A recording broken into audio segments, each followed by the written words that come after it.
चंगाई, तेरे नाम में रिहाई, तेरे नाम में भलाई, तेरे नाम की दुहाई, तेरे नाम में चंगाई, तेरे नाम में रिहाई, तेरे नाम में भलाई, तेरे नाम की दुहाई। तेरा नाम है सब नामों में पार, तेरे नाम में हम पाते हैं नज़ार। प्रभु जीसु क्रिस्टंगो बहुमूल्य नामरे अब्बनंगु अभिनंदन जनाये।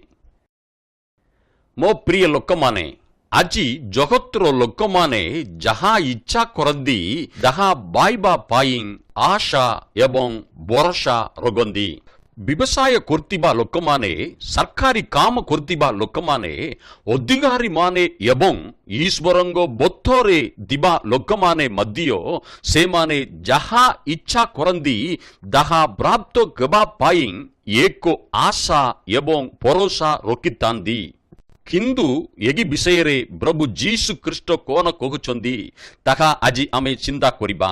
ଆମେ ପବିତ୍ର ବାଇବଲରେ ଯୋହନ୍ନା 12:7 ପଦ ଏହା କହେ ଯେ ଯଦି ତୁମ୍ଭେମାନେ ମୋଠାରେ ରୋଗ ଆଉ ମଗର ବାକ୍ୟ ତୁମ୍ଭମାନଙ୍କଠାରେ ରୋଗେ ତାହା କଲେ ଯେ କୌଣସି ବିଷୟ ଇଚ୍ଛା କର ତାହା ମାହ ଆଉ ତୁମ୍ଭମାନଙ୍କ ନିମନ୍ତେ ତାହା ସାଧିତ ହେବ, ଆଉ ତୁମ୍ଭମାନଙ୍କ ନିମନ୍ତେ ତାହା ସାଧିତ ହେବ।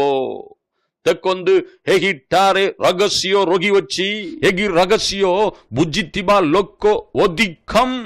ଯେଉଁମାନେ ଏହି ରହସ୍ୟ ବୁଝିଛନ୍ତି ସେମାନେ ଆଶୀର୍ବାଦ ପ୍ରାପ୍ତ ହୋଇଛନ୍ତି। ଆଜି ଏହି ଯୀଶୁ ତୁମ୍ଭମାନଙ୍କ ନିମନ୍ତେ ଏହି ଶିକ୍ଷା ଦିଅନ୍ତି ଯେ ଯୀଶୁ ଖ୍ରୀଷ୍ଟଙ୍କର ବାକ୍ୟ ଓ ଶିକ୍ଷା ସବୁ କିଛି ଏହି ପ୍ରକାର ଯଥା ଏକ ମନୁଷ୍ୟ ଅନ୍ୟ ମନୁଷ୍ୟକୁ କଷ୍ଟ ପ୍ରଦାନ ନ କରୁ, ଏକ ମନୁଷ୍ୟ ଅନ୍ୟ ଏକ ମନୁଷ୍ୟକୁ ନ ଡକୁ, ତାଙ୍କର ସମ୍ପତ୍ତି, ବାଜ୍ୟା, କର୍ମଚାରୀ ଓ ବସ୍ତୁ ଉପରେ ଲୋଭ ନ କରୁ। ଏହି ପ୍ରକାର ସୁନ୍ଦର ବିଷୟ ଯୀଶୁ ଖ୍ରୀଷ୍ଟ ଲୋକମାନଙ୍କୁ ଶିକ୍ଷା ଦେଉଥିଲେ। ଯଦି ମୋର ବାକ୍ୟ ତୁମ୍ଭମାନଙ୍କଠାରେ ରୁହେ ତାହା ହେଲେ ତୁମ୍ଭେ ଯାହା କିଛି ମାଗ ତାହା ତୁମ୍ଭମାନଙ୍କ ନିମନ୍ତେ ସାଧିତ ହେବ। ଦେଖନ୍ତୁ, କେଡ଼େ ମହାନ ଓ ଉତ୍ତମ ବିଷୟ ଏହିଠାରେ ଲେଖାଯାଇଅଛି। ଆମେ ଯଦି ଆଉ ଏକ ବାକ୍ୟ ଦେଖିବା, ଗୀତ ସଂହିତା ପୁସ୍ତକ ତାର 1:1-2 ବାକ୍ୟ ଆମକୁ କୁହେ ଯେ ଯେଉଁ ଜଣ ଦୁଷ୍ଟମାନଙ୍କ ମନ୍ତ୍ରଣାରେ ଚାଲେ ନାହିଁ ଓ ପାପୀମାନଙ୍କ ମାର୍ଗରେ ଡିଆ ହୁଏ ନାହିଁ କି ଅବା ନିନ୍ଦକ ମାନଙ୍କ ସଭାରେ ବସେ ନାହିଁ, ମାତ୍ର ସଦାପ୍ରଭୁଙ୍କ ବ୍ୟବସ୍ଥାରେ ଯାହାର ଆମୋଦ ଦାଏ ଓ ଯେ ଦିବା ରାତ୍ର ତାହାଙ୍କ ବ୍ୟବସ୍ଥା ଧ୍ୟାନ କରେ ସେ ଧନ୍ୟ।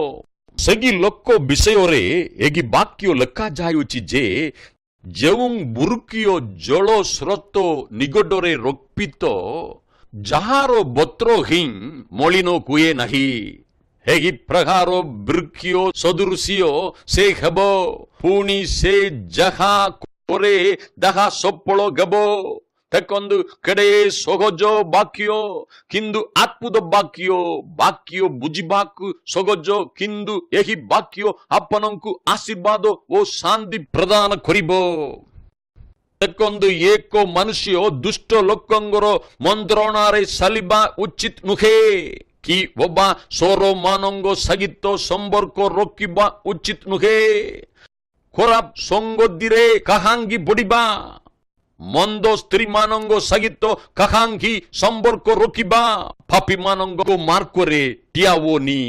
ଯେଉଁ ଲୋକମାନେ ନିନ୍ଦା କରନ୍ତି, ଯେଉଁମାନେ ଅସହାୟ ଲୋକଙ୍କୁ, ଦରିଦ୍ର ଓ ବିଧବା ମାନଙ୍କୁ ନିନ୍ଦା କରନ୍ତି, ତାଙ୍କର ସଭାରେ ପଶିବା ଉଚିତ ନୁହେଁ। ଦେଖନ୍ତୁ ସର୍ବଶକ୍ତିମାନ ଈଶ୍ୱର କେଉଁ ପ୍ରକାର ଶିକ୍ଷା ଦେଉଛନ୍ତି? ନିନ୍ଦା କରୁଥିବା ଲୋକମାନଙ୍କ ସହିତ ବସ ନାହିଁ। ସେମାନେ ଦିନଦିନ ଲୋକମାନଙ୍କୁ ଓ ସହାୟ ଲୋକମାନଙ୍କୁ ନିନ୍ଦା କରନ୍ତି ଓ ପରିହାସ କରନ୍ତି। ତାହାଙ୍କ ସହିତ ସମ୍ପର୍କ ରଖିବାକୁ ପ୍ରଭୁ ଚାହୁଁ ନାହାନ୍ତି। ଈଶ୍ୱର ଦିନଦିନ ମାନଙ୍କୁ ଓ ସହାୟ ମାନଙ୍କୁ ଓ ବିଧବା ମାନଙ୍କୁ ପ୍ରଭୁ ପ୍ରେମ କରନ୍ତି। ମୋର ପ୍ରିୟ ବନ୍ଧୁମାନେ, ପ୍ରଭୁ ତାଙ୍କ ବିଷୟରେ ଏକ ଶବ୍ଦ କହିଛନ୍ତି ଯେ ଶେଷ ଦିନରେ ପ୍ରଭୁ ନିଶ୍ଚୟ ଆପଣଙ୍କୁ ପଚାରିବେ। ପ୍ରଭୁଙ୍କୁ ଅପ୍ରିୟ କରୁଥିବା କୌଣସି କାର୍ଯ୍ୟ ଆମେ କରିବା ନାହିଁ। ଦେଖନ୍ତୁ, ପ୍ରଭୁଙ୍କର ବାକ୍ୟ କୁହେ ମାତ୍ର ସଦା ପ୍ରଭୁଙ୍କ ବ୍ୟବସ୍ଥାରେ ଯାହାର ଆମୋଦ ଥାଏ ଓ ଯେ ଦିବା ରାତ୍ର ତାହାଙ୍କ ବ୍ୟବସ୍ଥା ଧ୍ୟାନ କରେ ସେ ଧନ୍ୟ। ଏହି ସତ୍ୟ ବାକ୍ୟରେ ଜାଗା ଜାଗା ଲେଖାଯାଉଛି ତାହା ଧ୍ୟାନ କରୁଥିବା ମନୁଷ୍ୟ ଏବଂ ତାଙ୍କ ବାକ୍ୟରୁ ଶିକ୍ଷା କରୁଥିବା ମନୁଷ୍ୟ ଧନ୍ୟ ଅଟେ। ସେହି ମନୁଷ୍ୟ ବିଷୟରେ ଏହି ବାକ୍ୟ କୁହାଯାଏ ଯେ ଯେଉଁ ବୃକ୍ଷ ଜଳ ସ୍ରୋତ ନିକଟରେ ରୋପିତ ଯେ ସମୟରେ ଫଳ ଉଦ୍ଭନ କରେ, ଯାହାର ପତ୍ର କେବେ ମଳିନ କୁହେ ନାହିଁ, ଏହି ପ୍ରକାର ବୃକ୍ଷ ସଦୃଶ୍ୟ ସେ କେବେ ପତ୍ର ମଳିନ ନ ହେବା ବୃକ୍ଷ ଗ୍ରୀଷ୍ମ ଋତୁ, ବର୍ଷା ଋତୁ ଓ ଶୀତ ଋତୁ ହେଲେ ମଧ୍ୟ ସେହି ବୃକ୍ଷର ପତ୍ର କେବେ ମଧ୍ୟ ମଳିନ ହେବ ନାହିଁ, କିନ୍ତୁ ସଦାକାଳ ବର୍ଦ୍ଧିଷ୍ଣୁ ହେବ।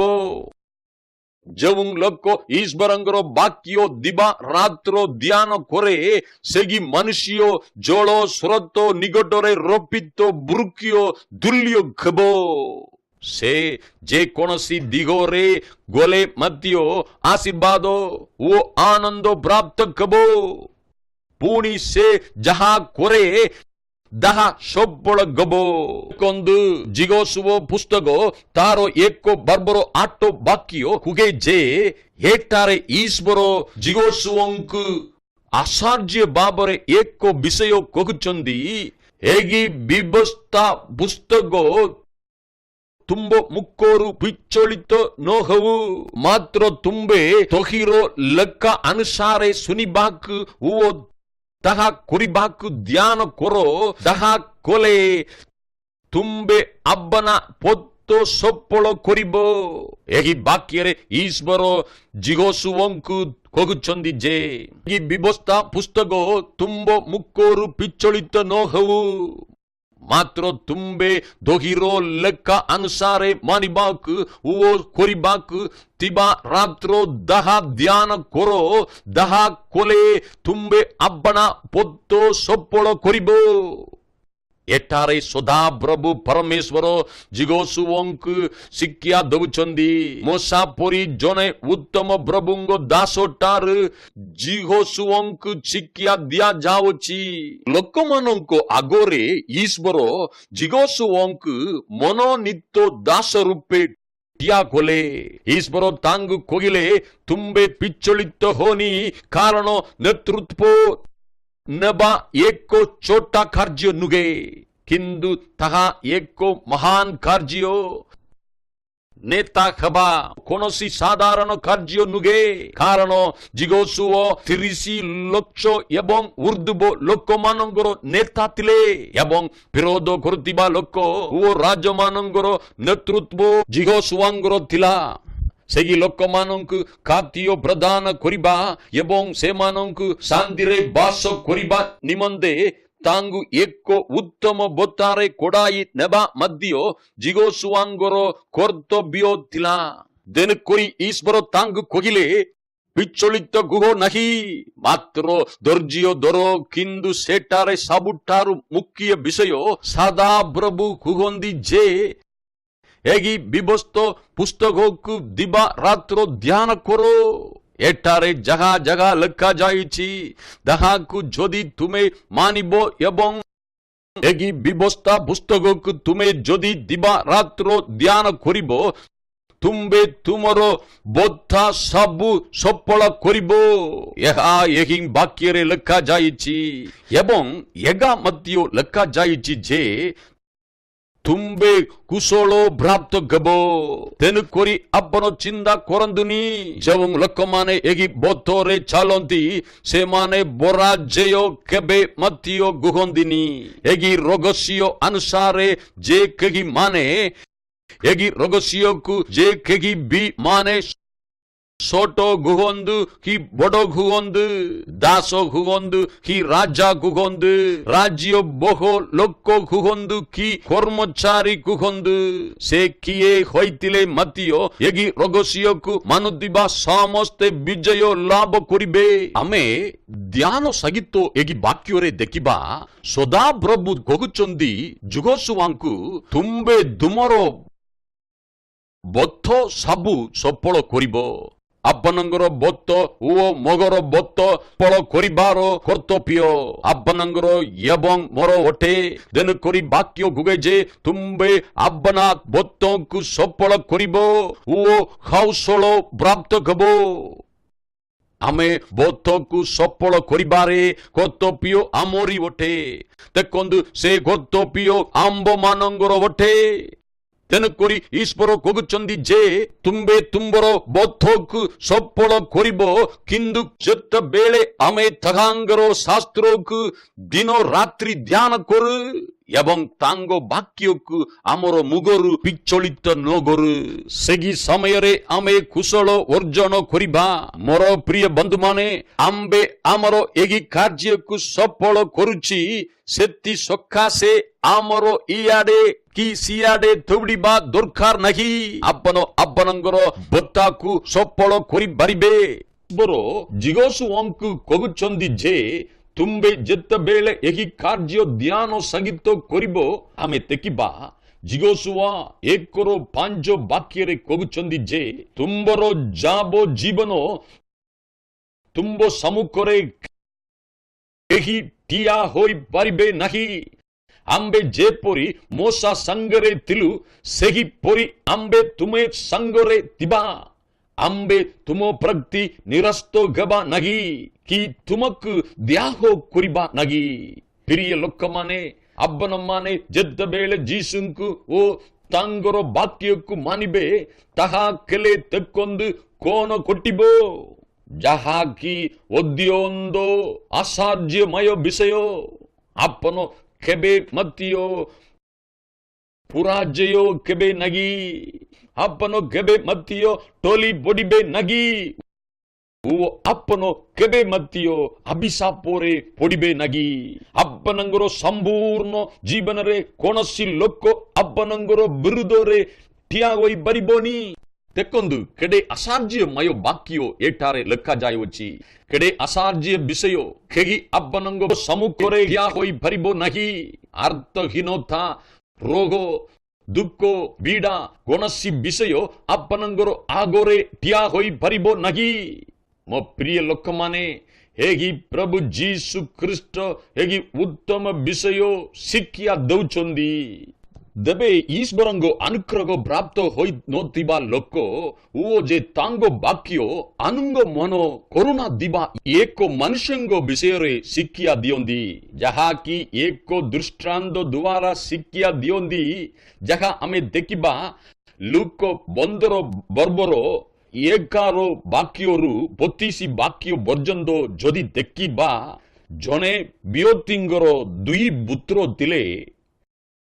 ସେମାନଙ୍କ ମଧ୍ୟରୁ ସାନ ପୁଅ ପିତାଙ୍କ ବାକ୍ୟ ଶୁଣିଲା ନାହିଁ ଏବଂ ପିତାଙ୍କ ବିରୁଦ୍ଧରେ ଆସିଲା ଏବଂ ହଠାତ୍ ତାଙ୍କ ବାପାଙ୍କୁ ପଚାରିଲା ଯେ ତାଙ୍କର ସମ୍ପତ୍ତିର ତାହାର ଯାହା ପାହ ରହିଅଛି ତାହା ତାଙ୍କୁ ଦେଇଦିଅନ୍ତୁ। ଦେଖନ୍ତୁ, ସେହି ବାପା ଯେ କି ସାନ ବୟସରୁ ତାଙ୍କୁ ବଡ଼ କଲେ, ତାଙ୍କୁ ଉତ୍ତମ ଉତ୍ତମ କଥା ଏବଂ ଭଲ ବିଷୟ ଶିଖାଇଲେ ଓ ପ୍ରେମ ସମ୍ମାନ ପ୍ରଦାନ କଲେ, ସେହି ବାପାକୁ ଏହି ସାନ ପୁଅ ତାହାର ଭାଗ ମାଗିଲା ଏବଂ ବାପାଙ୍କ ଠାରୁ ଦୂରକୁ ବୋଲାଇଲା। ଦେଖନ୍ତୁ, ବାପାଙ୍କ ଠାରୁ ଦୂର ବୋଲାଇଥିବା ଏହି ପୁଅ ଖରାପ ସମ୍ମୁଖରେ ପଡ଼ିଗଲା।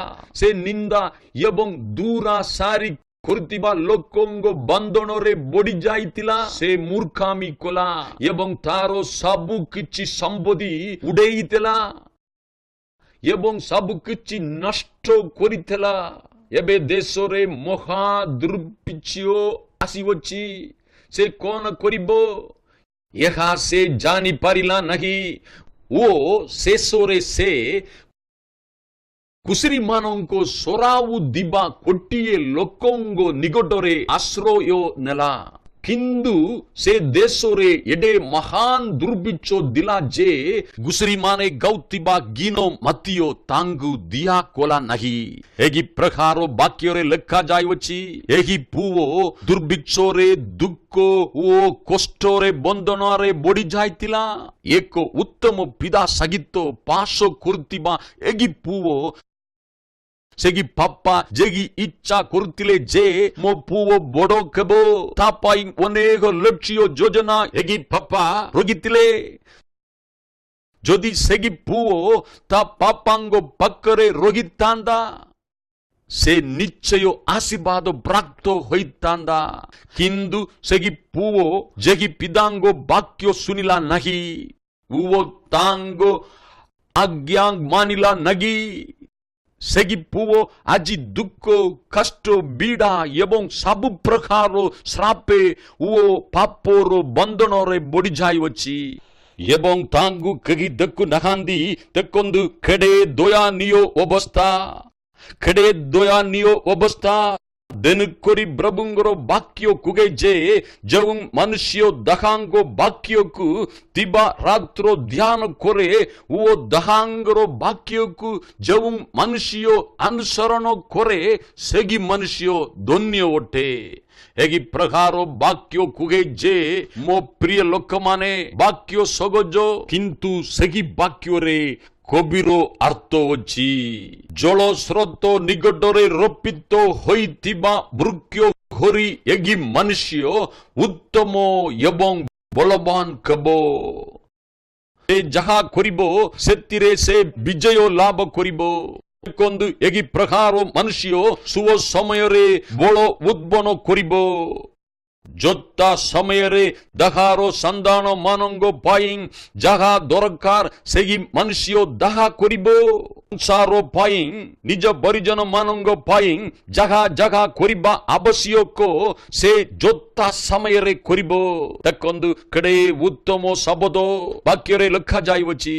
ତେଣୁକରି ଈଶ୍ୱର ୟୋଶୁଆଙ୍କୁ କହିଲେ ଯେ ତୁମ୍ଭେ ଯେତେବେଳେ ଏହି ବାକ୍ୟକୁ ଅନୁସରଣ କରିବ ଏବଂ ଏହି ଶାସ୍ତ୍ରକୁ ତୁମ୍ଭର ମୁଖରୁ ବିଚଳିତ ନ କରିବ, ତୁମ୍ଭ ଯାବତ୍ ଜୀବନରେ କେହି ତୁମ୍ଭ ବିପକ୍ଷରେ ଠିଆ ହୋଇପାରିବେ ନାହିଁ। ମୁଁ ସଦାକାଳ ତୁମ୍ଭେ ସହିତ ରହିବି, ତୁମ୍ଭକୁ କେବେ ପରିତ୍ୟାଗ କରିବି ନାହିଁ। ଏହି ପ୍ରକାର ଉତ୍ତମ ଶବ୍ଦ ପ୍ରଭୁ ତାଙ୍କୁ ଦେଲେ। ଦେଖନ୍ତୁ ଏବେ ଏହି ସାନ ପୁଅ ରୋଗ, ପାପ, ଶ୍ରାପ, ଦୁଃଖ କେତେ ସମସ୍ୟାରେ ପଡି ଯାଇଅଛି। କୁଶୁରୀ ମାନେ ଖାଉଥିବା କିଣ ମଧ୍ୟ ତାଙ୍କୁ କେହି ପ୍ରଦାନ କଲେ ନାହିଁ। ଦେଖନ୍ତୁ କେଡ଼େ ମହାନ ଦୁର୍ଭିକ୍ଷ, କେଡ଼େ ଦୟନୀୟ ଅବସ୍ଥା। ଏହି ପ୍ରକାର ଦୁଃଖରେ ପଡିଥିବା ସେହି ସାନ ପୁଅ ଦିନେ ଚିନ୍ତା କଲା ଯେ ହେ ମୁଁ ମୋ ବାପାଙ୍କ ବିରୁଦ୍ଧରେ ମହା ପାପ କରିଅଛି, ବାପାଙ୍କ ପ୍ରେମକୁ ତୁଚ୍ଛ କରିଅଛି। ଏହା ସେ ଅନୁଧାବ କଲା ଓ ତାଙ୍କ ବାକ୍ୟକୁ କର୍ଣ୍ଣପାତ କରିନି। ମୁଁ ପାପକୁ ଜଳ ପରି ବାଣ କଲି, ବାପାଙ୍କ ଠାରୁ ଦୂର ପଳାଇ ଆସିଛି। ମୋ ପ୍ରେମ କରୁଥିବା ବାପାଙ୍କୁ ମୁଁ ଭୁଲି ଯାଉଛି, ତେଣୁ ମୁଁ ମହାନ କଷ୍ଟରେ ବଢି ଯାଇଅଛି। ଏହା ଚିନ୍ତା କରୁଥିବା ସେହି ସାନ ପୁଅ ତାର ଯାହାରୁ ସେ ତା ସ୍ଥାନରୁ ଉଠିଲା ଓ ସେ ନିର୍ଣ୍ଣୟ କଲା ଯେ ମୁଁ ମୋ ବାପାଙ୍କ ନିକଟକୁ ଫେରିଯିବି। ଏହା ସେ ତା ମନରେ ସ୍ଥିର କଲା। ମୋ ବାପାଙ୍କ ଗୃହରେ ଅନେକ ଦାସ ଭଲରେ ଖାଇବାକୁ ବାହୁଛନ୍ତି ଓ ଶାନ୍ତିରେ ରହୁଛନ୍ତି। ମଧ୍ୟ ଦଖାଙ୍ଗଟାରେ ଯିବି ଓ ତାଙ୍କୁ କହିବି ମୋତେ କ୍ଷମା କର। ବାପା ମୋତେ ନିଶ୍ଚୟ କ୍ଷମା କରିବେ। ଏହି ପ୍ରକାର ଶୋଧନା ପାଇଁ ସେ ସାନ ପୁଅ ସେହି ସ୍ଥାନରୁ ଉଠିଲା। ଦେଖନ୍ତୁ ଏହି ସାନ ପୁଅ ଯାହାଙ୍କୁ ଆମେ ପୁତ୍ର ବୋଲି କହୁ, ସେ ଉଠି ତାହାଙ୍କ ବାପାଙ୍କ ନିକଟକୁ ଯାଉଅଛି।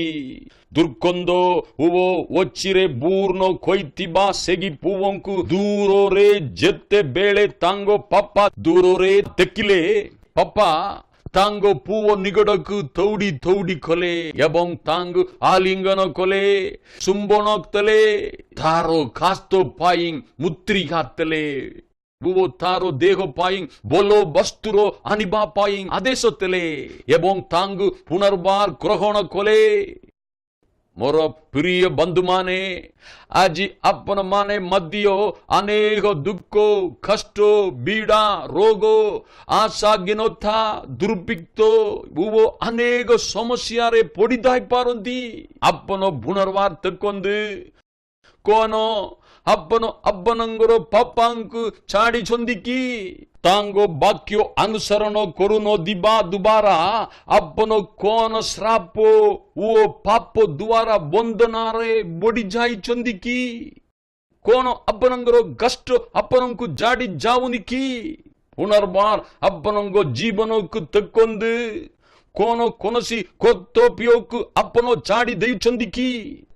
କିମ୍ବା ଏହି ସାନ ପୁଅ ପରି ପିତାଙ୍କର ବାକ୍ୟ ଛାଡ଼ି ଦେଇଛନ୍ତି କି? ଏହା ଯେତେବେଳେ ଆପଣ ଚିନ୍ତା କରିବେ, ନିଶ୍ଚୟ ଆପଣ ଆପଣଙ୍କ ଅବସ୍ଥା ଏବଂ ଆପଣଙ୍କ ସ୍ଥିତିରୁ ଉଠିବେ। ପ୍ରଭୁ ନିଶ୍ଚୟ ଆପଣଙ୍କୁ ଆଲିଙ୍ଗନ କରିବେ। ଆପଣ ଯେତେବେଳେ ଈଶ୍ୱରଙ୍କୁ କହିବେ, ହଁ ପ୍ରଭୁ, ମୁଁ ଭୁଲ କରିଦେଇଛି, ମୋର ପାପ ହୋଇଯାଇଛି, ମୋତେ କ୍ଷମା କରନ୍ତୁ, ଯେତେବେଳେ ଏହି ପ୍ରକାର ଆପଣ ତାହାଙ୍କଠାରେ ସ୍ୱୀକାର କରିବେ, ସେତେବେଳେ ଉଠିବେ ଏବଂ ଆପଣଙ୍କ ବାପାଙ୍କ ନିକଟକୁ ଆସିବେ। ଏହି ଯୀଶୁ, ଜଗତର ତ୍ରାଣକର୍ତ୍ତା ଯୀଶୁ, ସେ ସବୁ ଲୋକଙ୍କ ପାଇଁ ନିଜ ଜୀବନ ଦାନ କଲେ। ସେହି ଯୀଶୁ ଆପଣଙ୍କ ପାଖରେ ଦୌଡ଼ି ଦୌଡ଼ି ଆସିବେ। ସେ ଆପଣଙ୍କୁ ଆଲିଙ୍ଗନ କରିବେ ଓ ଆପଣଙ୍କୁ ଚୁମ୍ବନ ଦେବେ। ମୋ ପୁଅ, ମୋ ଝିଅ, ମୁଁ ତୁମକୁ ପ୍ରେମ କରୁଅଛି, ଯୀଶୁ ଏହା କହନ୍ତି। ଯୀଶୁ ଆପଣଙ୍କୁ ଅଧିକ ପ୍ରେମ କରନ୍ତି। ଆପଣ ଆପଣଙ୍କର ହୃଦୟ ଦ୍ୱାର ଖୋଲନ୍ତୁ, ସେ ନିଶ୍ଚୟ ଆସି ଆପଣଙ୍କର ପାପ ସବୁ ଦୂର କରିବେ। ଆପଣ ଶାନ୍ତିମୟ ଜୀବନ କାଟିବେ। ଆପଣ ଏକ ଜଳ ସ୍ରୋତ ନିକଟରେ ରୋପିତ ବୃକ୍ଷ ପରି, ଯାହାକି ସମୟରେ ଫଳ ଉଦ୍ଭାବନ କରେ, ସେହି ବୃକ୍ଷ ପରି। କେବଳ ମୋ ପ୍ରିୟ ବନ୍ଧୁମାନେ, ଆପଣ ଆଶୀର୍ବାଦ ପ୍ରାପ୍ତ ହେବେ। ଆମେ ନିଶ୍ଚୟ ଆଶୀର୍ବାଦ ପ୍ରାପ୍ତ ହେବା। ଆମେ ପୁନର୍ବାର ଦେଖିବା, ଆମେ ଚିନ୍ତା କରିବା, ଧ୍ୟାନ କରିବା, ଆମେ ନିଶ୍ଚୟ ଆମର ପରିସ୍ଥିତିରୁ ଉଠି ପାରିବା ଓ ଯୀଶୁଙ୍କଠାରେ ଦୌଡ଼ି ପାରିବା। ସେହି ଯୀଶୁ ଆପଣଙ୍କୁ ପ୍ରେମ କରନ୍ତି ଏବଂ ଆପଣଙ୍କୁ ଆଶୀର୍ବାଦ କରିବା ହିଁ ତାଙ୍କର ଯୋଜନା ଅଟେ। ସେ ଆପଣଙ୍କୁ ଆଶୀର୍ବାଦ ଓ ଆପଣଙ୍କୁ ଗ୍ରହଣ ମଧ୍ୟ କରିବେ। ମୋର ପୁଅ, ମୋର ଝିଅ, ତୁମ୍ଭେମାନେ ଯେ କୌଣସି ପରିସ୍ଥିତିରେ ଥିଲେ ମଧ୍ୟ ମୋ ନିକଟରେ ଦୌଡ଼ି ବଢ଼ାଇ ଆସ, ମୁଁ ତୁମକୁ ନିଶ୍ଚୟ ସାହାଯ୍ୟ କରିବି। ସେ ଆପଣଙ୍କୁ ନିଶ୍ଚୟ ଗ୍ରହଣ କରିବେ। ପ୍ରଭୁଙ୍କୁ କହିବା, ପ୍ରିୟ ପ୍ରଭୁ, ମୋତେ ଗ୍ରହଣ କର, ଆଶୀର୍ବାଦ କର, ମୋତେ କ୍ଷମା କର। ଆମ୍ଭେମାନେ ଆଖି ବନ୍ଦ କରି ପ୍ରାର୍ଥନା କରିବା। ପ୍ରେମିକ ବାପା, ଆଜି ଆମେ ଆପଣଙ୍କୁ ଦେଖୁଛି। ଏହି ଉତ୍ତମ ସମୟ ପାଇଁ ମୁଁ ଆପଣଙ୍କୁ ଧନ୍ୟବାଦ ଦେଉଛି। ରାଜା ମାନଙ୍କ ରାଜା, ଆମେ କେବଳ ଆପଣଙ୍କୁ ଦେଖୁଛି। ଏହି କାର୍ଯ୍ୟକ୍ରମ ଦେଖୁଥିବା ସମସ୍ତଙ୍କ ପାଇଁ ଆଜି ଆମେ ଆପଣଙ୍କୁ ଡାକୁଛୁ। ଦେଖୁଥିବା ଲୋକମାନେ ଯେଉଁ କୌଣସି ପରିସ୍ଥିତିରେ ଥିଲେ ମଧ୍ୟ, ତାଙ୍କ ଜୀବନରେ ଯେଉଁ କୌଣସି ରୋଗ, ଦୁଃଖ, ପୀଡ଼ା, ତାଡ଼ନା ଯାହା କିଛି ରହିଅଛି, ପ୍ରେମିକ ବାପା, ଏହି ପରିସ୍ଥିତିରେ ଲୋକମାନଙ୍କୁ ସାହାଯ୍ୟ କରନ୍ତୁ। ଏବଂ ବାପା, ମନ ପରିବର୍ତ୍ତନ କରି ଆପଣଙ୍କ ଠାରେ ଦେଖୁଥିବା ସମସ୍ତ ଲୋକଙ୍କୁ ଆପଣଙ୍କୁ ମୁଁ ଦେଉଅଛି। ବାପା, ଆପଣଙ୍କ ବାକ୍ୟ ଅନୁସାରେ ନ ଚାଲୁଥିବା ଦ୍ୱାରା ଯଦି କୌଣସି ଶ୍ରାପ ଆସୁଯାଉଅଛି, ପ୍ରିୟ ପ୍ରଭୁ, ଆପଣ ସମସ୍ତ ଲୋକଙ୍କର ଶ୍ରାପ ଓ କଷ୍ଟକୁ ଦୂର କରିଦିଅ ବାପା। ଆପଣ ଉଦ୍ଧାରକର୍ତ୍ତା, ଦ୍ରୋଣକର୍ତ୍ତା, ଆମେ କେବଳ ଆପଣଙ୍କୁ ଦେଖୁଛି ବାପା। ଏହି କାର୍ଯ୍ୟକ୍ରମ ଦେଖୁଥିବା ପ୍ରତ୍ୟେକ ଲୋକଙ୍କୁ ଆପଣ ଗ୍ରହଣ କରିଅଛନ୍ତି, ସେଥି ସକାଶେ ଆମେ ଧନ୍ୟବାଦ ଦେଉଛୁ ବାପା। ଓ ବାପା, ଦେଖୁଥିବା ସମସ୍ତଙ୍କର ଯାହା କଷ୍ଟ, ରୋଗ, ଦୁଃଖ, ପୀଡ଼ା, ହୀନତା ଯାହା ଯାହା ଅଛି, ଯୀଶୁ ଖ୍ରୀଷ୍ଟଙ୍କ ନାମରେ ସବୁ ଦୂର ହେଉ। ଓ ବାପା, ଏ ଲୋକମାନଙ୍କର ଯାହା ଯାହା ପାପ ଅଛି, ଏହା ଆପଣଙ୍କର ପବିତ୍ର ରକ୍ତ ଦ୍ୱାରା ଧୋଇ ଦେଇଅଛ, ତାହା ପାଇଁ ଧନ୍ୟବାଦ ଦେଉଅଛି ବାପା।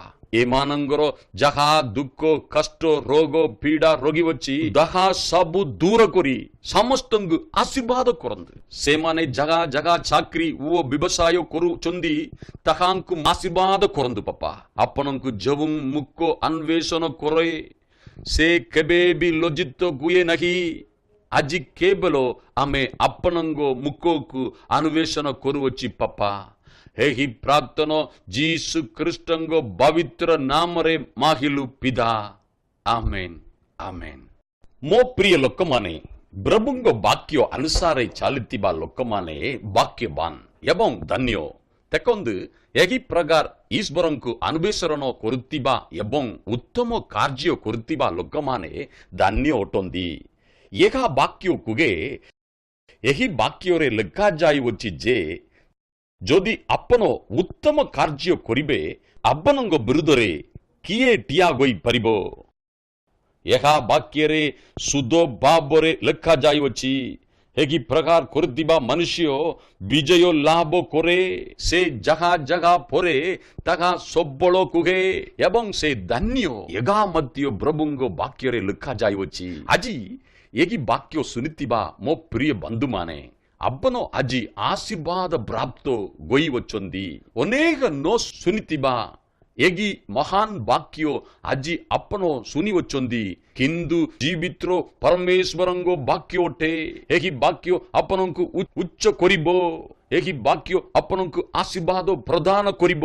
ଏହି ପ୍ରକାର କରୁଥିବା ଲୋକେ ନିଶ୍ଚୟ ବିଜୟ ଲାଭ କରିଥିବେ। ଆପଣଙ୍କ ସହରରେ ଏବଂ ନଗରରେ ଆସିବାରେ ଓ ଫେରିବାରେ ଆପଣ ଧନ୍ୟ ଅଟନ୍ତି।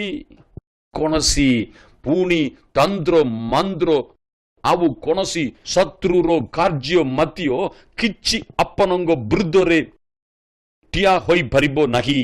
ଯେତେବେଳେ ଆପଣ ପ୍ରଭୁଙ୍କ ବାକ୍ୟ ଅନ୍ୱେଷଣ କରିବେ ଓ ତାଙ୍କର ବାକ୍ୟର ଅନୁସାରେ ଚାଲିବେ, ଆପଣ ନିଶ୍ଚୟ ଆଶୀର୍ବାଦ ପ୍ରାପ୍ତ ହେବେ। କୌଣସି ବସ୍ତୁ, କୌଣସି କାର୍ଯ୍ୟ, କୌଣସି ମନୁଷ୍ୟ ଆପଣଙ୍କ ବିରୁଦ୍ଧରେ ଠିଆ ହୋଇପାରିବ ନାହିଁ। ପ୍ରିୟ ବନ୍ଧୁମାନେ, ଏହି ଟିଭି ଚ୍ୟାନେଲରେ ଶୁକ୍ରବାର, ଶନିବାର ଓ ରବିବାର ଦିନ 7:30 8ଟା ପର୍ଯ୍ୟନ୍ତ ଏହି କାର୍ଯ୍ୟକ୍ରମ ଆସିଅଛି। ଏହି କାର୍ଯ୍ୟକ୍ରମକୁ ଦେଖନ୍ତୁ ଓ ପ୍ରଭୁଙ୍କର ସୁନ୍ଦର ବାକ୍ୟ ଶୁଣନ୍ତୁ। ଆପଣ ଏହି କାର୍ଯ୍ୟକ୍ରମ ବିଷୟରେ ପରିଜନ ମାନଙ୍କୁ ଓ ସାଙ୍ଗସାଥି ମାନଙ୍କୁ କୁହନ୍ତୁ। ଏହା ମଧ୍ୟ ଏକ ଉତ୍ତମ କାର୍ଯ୍ୟ ଅଟେ। ପ୍ରଭୁ ଆପଣଙ୍କୁ ନିଶ୍ଚୟ 100 ଗୁଣ ଆଶୀର୍ବାଦ କରିବେ। ଚିନ୍ତା କରନ୍ତୁ ନାହିଁ। ପୁନର୍ବାର ପ୍ରଭୁ ଯୀଶୁ ଖ୍ରୀଷ୍ଟଙ୍କ ନାମରେ ଆପଣମାନଙ୍କୁ ଧନ୍ୟବାଦ ସହ ନମସ୍କାର। यीशु मसीह तेरे जैसा है